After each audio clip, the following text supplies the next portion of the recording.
ঠিক হয়ে যায়। আমার বাস্তব জীবনে আমি সবসময় দেখি কোনো কিছু আসছে, আমার সম্ভব কোনো কিছু বিপদ আসছে, আমি তাকে ঠাকুরের নামটাই করি। কোনো কিছু করতে গেলেও তাকে নিয়ে চলি।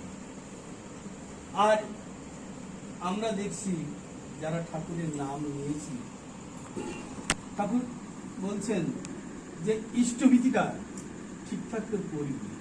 ইষ্টভীতির ভিতরে আমার মঙ্গল লুকিয়ে থাকে, মঙ্গল যোগ্য লুকিয়ে থাকে, সেটাকে ঠিক ঠিক টাইমে ঠিক জায়গায় পৌঁছানো। ইদানিং সেটা কিন্তু আমরা ঠিকঠাক করে করছি না। বারবার আসলে বারবার অবিন্দাদা বারবার বলছেন এটাকে আপনাদের করা উচিত। ঠাকুর বারবার বলে গেছেন আমার ছেলে